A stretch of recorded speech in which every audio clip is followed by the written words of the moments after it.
All right. Hey, everybody. Welcome to our weekly third shift entrepreneur conversation where we're bringing in amazing friends and entrepreneurs, people that are starting things in the world, which naturally makes me want to admire them and give them some love. And so we've got today a really wonderful human being, Shaw Chowdhury, who is a friend of mine.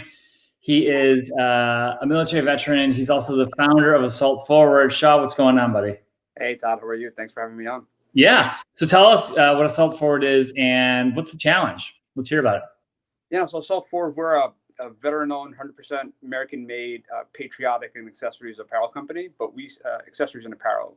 Our difference is when we got out of the service, we all took on the three co-founders. We took on 9-to-5 corporate white-collar jobs, and we wanted a way to display our pride of service in the workplace. But the only other companies that were out there were Grunt Style, Ranger Up, and we love those guys. But we couldn't really wear a "I love my AR-15" T-shirt at the workplace, right? My day job is financial services, so we said, hey, how do we do something a little different? We're all in the DC area. Everybody wears lapel pins and jackets, and so we started with the lapel pin just for ourselves, and got a lot of comments, and people were like, hey, maybe there's a potential business idea, and then it just kind of launched from there. So it's been fun. We're going on, I think October actually, this month is our 3-year anniversary of when we actually had the first idea. So inception was after we graduated from Maryland, using our GI Bill, getting our MBAs. We graduated in July. October, I had this idea to kind of launch this, and then we were off to the races. It's amazing. And you guys are, because I know you guys, but not everyone necessarily will, but you are also working full time, but you've built this business, right? So this is very much a third shift entrepreneur kind of business. Yep. How big is the business today? Like, give us a snapshot for just perspective. Yeah, no. So total revenue, we're over 6 figures in revenue, right? From total since inception. It's growing. And of course, like, as you mentioned, we're, at the point where, we still have full-time day jobs. However, Joe and I, primarily, Joe runs kind of healthcare marketing for, he does healthcare marketing for a healthcare company. I do private wealth. So we don't have the typical 9-to-5, so we can manage our calendar. As long as revenue is being generated, our businesses leave us alone. So it's a lot of weekends and nights, and we do things. When we look at, for us, because we're an e-commerce business, we're at almost hitting on 30,000 Facebook followers, about 20,000 Instagram, and we're on TikTok as well. We have about 25,000 followers there. Our email list, I think we're about like 5,000 email addresses. So it's growing every day. Of course, we're not, our goal is, of course, to be $1 million company, but we realize, hey, we still have day jobs, and we wanted to de-risk the process. What we didn't want to do was, hey, let's quit our jobs, because we all have families. Between the 3 co-founders, there's 8 kids, right? Between the 3 of us. So we couldn't take that risk, just, quitting our jobs, maxing out our credit cards, taking out a second mortgage. We're like, hey, let's do it smart. Let's scale it. And so we started with the MVP. We all chipped in about $500 just to start. That was our kind of initial investment. And we kind of grew it from there. And we actually paid ourselves back, because we're all running on all, investment profit that we're just kind of returning back into the business. It's so awesome. I love it. And you guys have been so passionate about this, about Assault Forward, the business. And I've got the lapel, and I've got some of the product, and I think it's awesome. And I'm rooting for you guys. And so, and good job on building a 6-figure business sort of part-time. This is exactly what I think we want to be highlighting and preaching, is like, you don't have to quit your job. You don't have to put yourself at risk to make something happen, which is so important. And you've done it, you've lived it. So what's the challenge? As we sit here today, you've kind of built this, and we've got the lapel pin, but, talk to us about what's the challenge going forward, do you think? Yeah, so from our when we look at the big picture challenges and short term, so the short term challenges, we look at, hey, what are the next products that we need to bring into fruition, right? Obviously, with the whole COVID stuff, we actually had to pivot and start doing masks, because customers started asking us for masks. So that was great. Those have been selling well. But as we look at, hey, what is the next product iteration, right? Because we don't want to do the same thing over. So we're constantly brainstorming, always taking ideas. So that's always a constant challenge. Hey, what else can we give it value and expand out? But then big picture, it's, hey, we're, things are going well. I guess none of us are full time, but are we on the right path to get to that $1 million company? I feel like, hey, can we do what we're doing now and continue? Or do we need to have one of us come full time to get to that point? Because we always feel like when we do, like, once a week, we go to the WeWork and we put our heads together and we do the big picture cloud thinking, where we're strategic partnerships and big picture initiatives. But then we're thinking like, hey, there's always so much to do. It's to feel like we're never having enough time, of course, because we have family or day jobs. Can we do that, what we're doing now, to get to that? Or is it going to require one of us to come on full time to do all those tasks that we know that we're not fully doing all the time? Okay, Shah, I love this problem because it's a problem that I think a lot of entrepreneurs face. And it's a good problem to have, in my view. It's a problem I've had myself, which is I think hustling and being scrappy and like getting revenue anywhere you can is a great way to start a business. And to cobble together, towards 6 figures in income is like, it's a winning place to be, in my view. I also think that, this idea of like what got you to this point isn't what's going to get you to the next point. Yep. And I think what gets you to the next point is a set of what are arguably harder decisions, because it's ultimately going to be, I think, choosing a channel and probably saying no to other revenue opportunities because you've made a strategic decision as a business. Like, this is where we're going to focus. And to me, with your business specifically, it's probably on this decision of like, we have e-commerce, which is a channel. We also have like B2C, which is choosing to sell to individual people that would buy individual, product, lapels and other products. Or this idea of like B2C or B2B rather, which is, we're going to sell to businesses that are going to buy this stuff in bulk. And as you know, like a company buying a product in bulk is a very different sort of, buyer behavior. It's also a different sort of supply chain than an individual person buying an individual pin. Yep.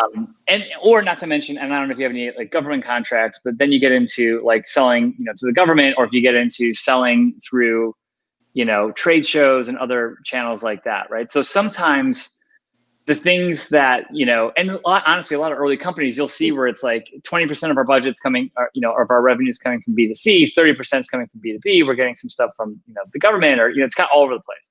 Yep. And I think the harder decisions are like the strategic ones where you say we're anchoring on a channel in order to sort of drive growth in that channel, or in that business model, rather, if it's B2B or B2C, which we think is ultimately how we get to the $1 million goal. But it might even involve like saying no to some opportunities in the near term. I remember, and this is a little bit counter because everyone talks about like diversifying. Mm-hmm. But I remember with Bunker Labs, for example, when we were growing as a nonprofit organization, we had strong relationships with corporate donors, and we didn't really do well with individual donors. We spent a lot of energy trying to sort of crack the code on individual donors. Yep.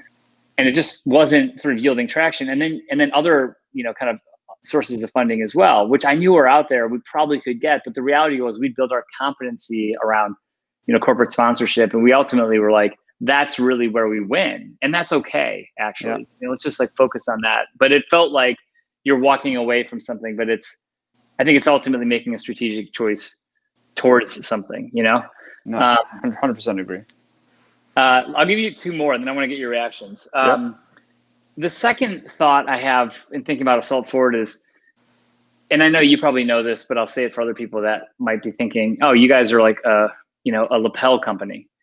You're not a lapel company. You are a company that sells products that allow the company or the person, and again, it depends on if we're going to be a B2B company or a B2C company, but we are a company that allows the buyer to demonstrate their patriotic pride through, at the workplace in a way that doesn't feel political, or, you can kind of caveat that. But we are a company that allows other companies to express their patriotic pride at the workplace.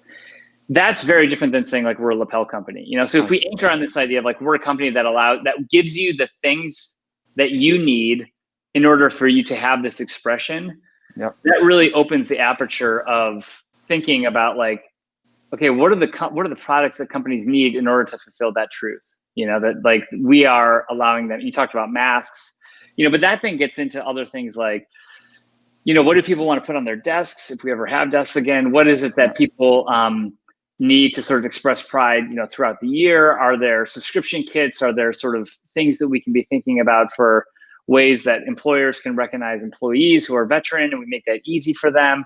So I think it sort of opens up the solution set beyond lapel pins. If we think of ourselves as not a product company per se, like that products are actually the lagging indicator. The leading indicator is companies that want to express pride, which then creates, and this is to my third point, if that's the goal and we're thinking about what is it that companies need to allow them to express pride, then it's really about how is your company built around the ability to ideate on what is always like the next turn of that thought, and then be built around the speed of execution towards that, right? So COVID's a good example. It's like everyone's all of a sudden working at home. Well, how do we give companies, the product set, masks, which you guys did, masks and other things that are sort of patriotic informed, that they can quickly, like, that we put in front of them really quickly, that they're like, oh, this is great because we need to continue to honor this audience and you've given us the perfect relevant products to do that. So your success as a company in many ways then gets built around that speed of execution to like always be the first thing top of mind, to sort of fulfill that idea of like, we want to honor patriotic purpose at the workplace. And then we're always showing up at the right time with more products to do that.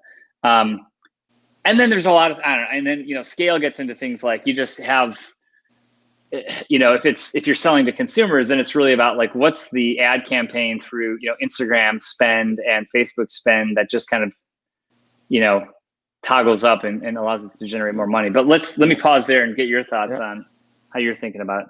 No, I think what you said first about that we're more than just a lapel pin company. And I remember when we started, we had some people who weren't entrepreneurs like, hey, you guys are going to just launch with one lapel. We literally launched with one lapel pin, and we had like a sticker to sell. And we said, hey, that's a combo pack to make it look like we had more. But we're like, look, we don't need, because I have heard other friends like, hey, I want to start a company, but I want to wait till I have like 20 products to put on the website. I'm like, guys, look, this is not about the lapel pin for it. It's about, if people like the story and they like what we're talking about, they're going to come back. And that's when we can expand upon it. So I think your point is like, yeah, it's more than just one product, and how do we constantly shape that, what people need in the professional workspace, or just the patriotic veteran kind of theme. So 100% agree with you there.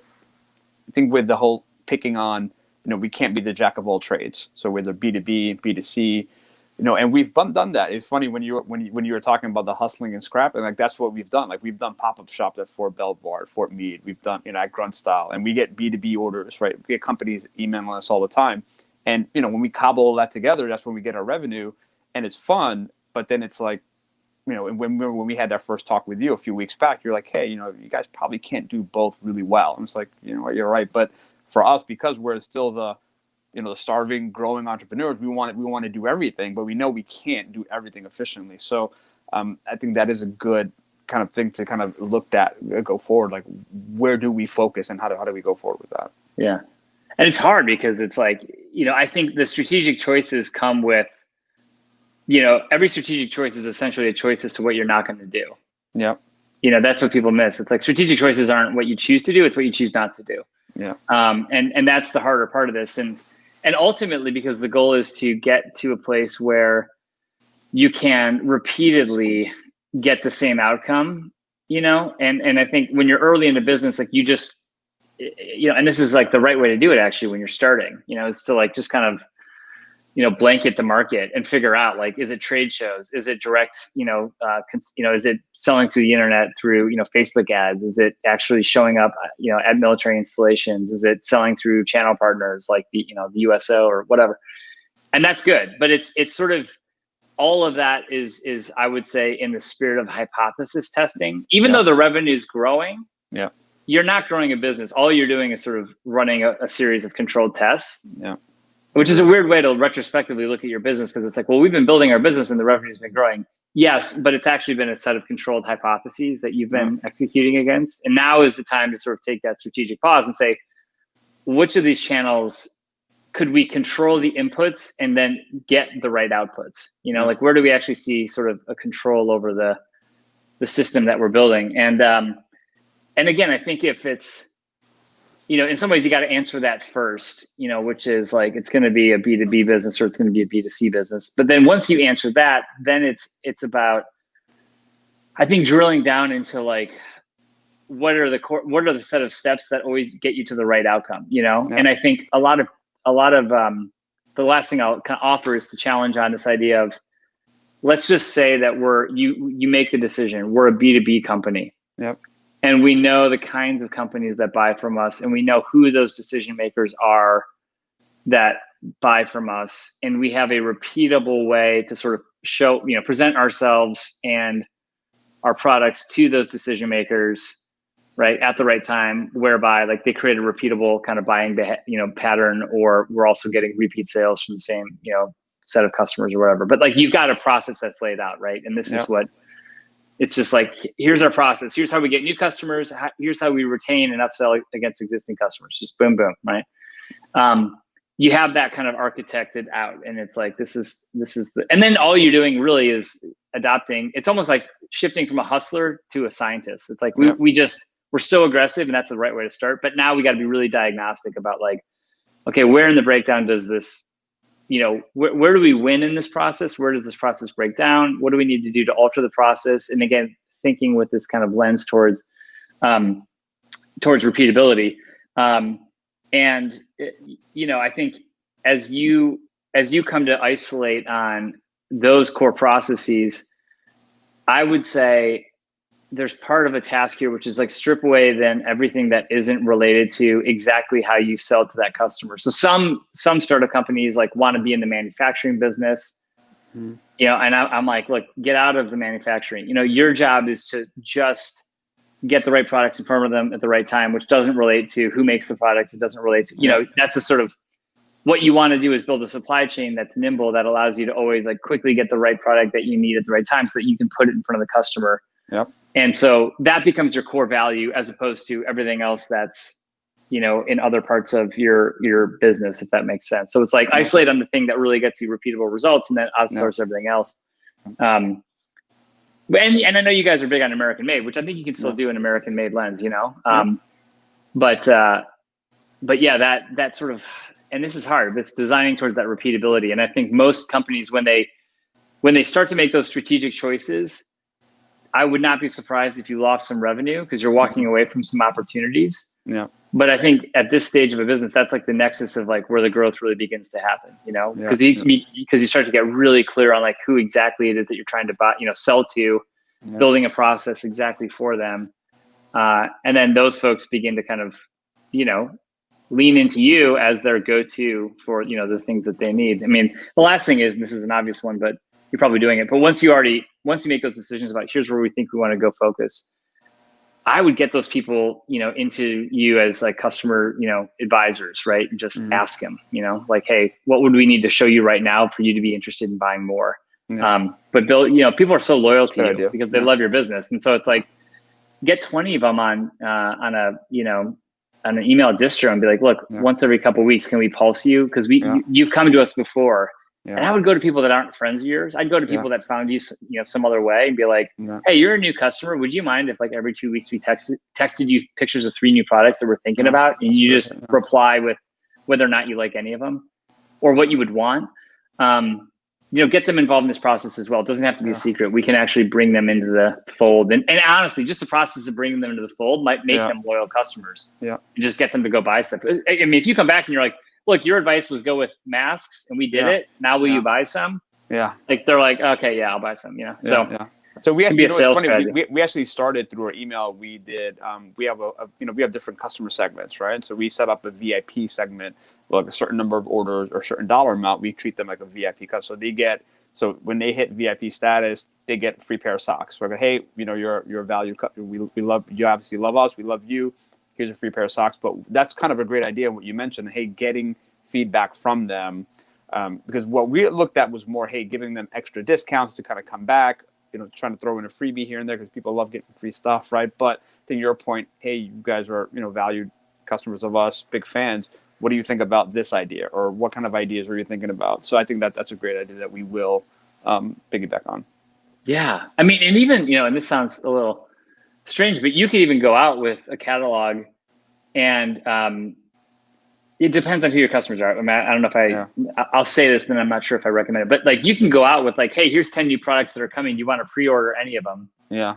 And the reality is you don't have to purchase any of this stuff. I mean, you can build a supply chain that doesn't carry any inventory. Oh, right? Yeah. So, drop ship everything. Yeah. Right. So it's like people drop ship it. So people are coming out and saying, yeah, these are the products I want at this bulk price. And then like, boom, you place the order and you only, you price it so that it's always going to be profitable. And, and then there's really no mystery. I mean, the worst thing you can do is, build the stuff yourself, put it in inventory, and then see what people want to buy. But your ability to build this thin layer, not hold inventory, and really just isolate, your magic sauce as a company is going to be, we know more than anybody, the patriotic business related kind of accessories that people in companies are going to want. Like, we're the first to know that and the first to offer that. That's the business model, and then everything else kind of follows. But Shah, I'm a huge fan. What can we do to support you, and where can we find you to go buy some of this awesome stuff? Awesome. Yeah. So we're the website is assaultforward.us. Reason we have .us, where everything's American made, as we've talked about a few times. We're all on social media channels: Facebook, Instagram,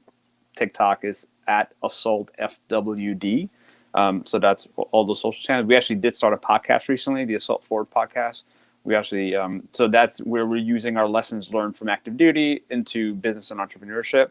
So please, subscribe to that as well, as kind of similar lens of teaching forward, because we've had a lot of questions of other veteran entrepreneurs coming, DMing us like, hey, how did you guys do this, and what do you guys think about that? How do I start this? So we've gotten so many questions. We're like, hey, let's just start a podcast. So we've been doing that as well, as another form of give back mission as well. Yeah, I love it. You guys are always out there and helping others, and it's amazing. And that's why everyone wants to sort of lean into what you're doing. So we're gonna link to all of the podcast and the business and the website so that people can purchase products. We've purchased products. It's great. It's good product. So everyone should do that too. And when are we going to be a $1 million company? What do you think? Hopefully within 5 years, with your help, right? And also, I also on here. So if you use the discount code AF Podcast, you'll get 15% off all orders. So you can probably put that in the link as well. Perfect. AF Podcast. Discount. Yeah, totally. We'll do it. All right, we're gonna all get on there, and then as always, like, people that are listening to this at this point, if you have ideas, go to the chat, offer or in comments in LinkedIn, like, offer your ideas as to what you think could work as well, because it's just spirit of helping each other out. So, all right, Shah, I appreciate you, buddy. Yeah, thank you so much, Todd. Appreciate it. Yeah, thanks, buddy. And then we'll see everyone next week. We got another great guest, as we do every week, an entrepreneur who's in the fight, and we're just here to solve problems and help grow businesses. We'll see you next week on the Third Shift Entrepreneur Podcast. See ya.